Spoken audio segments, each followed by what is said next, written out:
हाय, मी मीनू आणि आज आपण बनवणार आहोत पालक पुरी, जी खायला अतिशय चविष्ट, खुसखुशीत आणि 10 ते 15 मिनिटात बनवून रेडी होतात.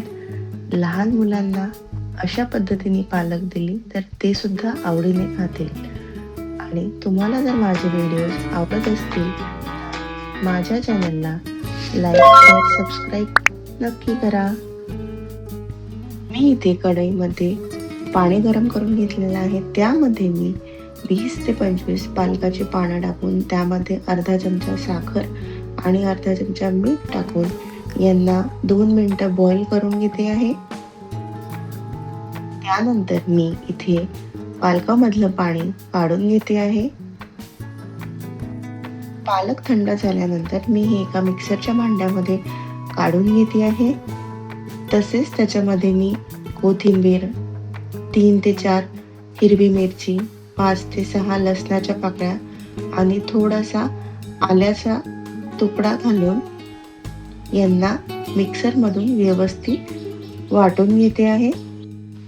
आता इथे मी एका परातीमध्ये 2 वाट्या कणिक आणि अर्धा वाटी बेसन घेऊन यांना व्यवस्थित मिक्स करून घेतलेला आहे. त्यानंतर यामध्ये मी अर्धा चमचा मीठ, अर्धा चमचा जिरे पावडर, पिंच ऑफ हळद, अर्धा चमचा तिखट, 1 मोठा चमचा तीळ आणि अर्धा चमचा एवढं ओवा घालून यांना व्यवस्थित मिक्स करत आहे. त्यानंतर यामध्ये मी वाटलेलं हिरवं वाटण आणि 3 चमचे तेल घालून या सगळ्यांना परत एकदा व्यवस्थित मिक्स करून घेते आणि याला थोडंसं 10 मिनिटं रेस्ट करायला ठेवते आहे. आता या पिठातून छोटासा गोळा घेऊन मी याच्या छोट्या छोट्या पुऱ्या लाटून घेत आहे. पुरी लाटण्यासाठी तुम्ही तेलाचा किंवा पिठाचा वापर करू शकता.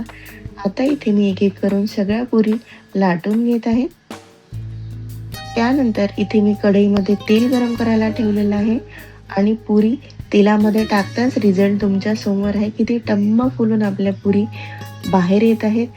आता ही पुरी आपल्याला दोन्ही साईडनी व्यवस्थित गोल्डन ब्राऊन होतपर्यंत डीप फ्राय करून घ्यायची आहे.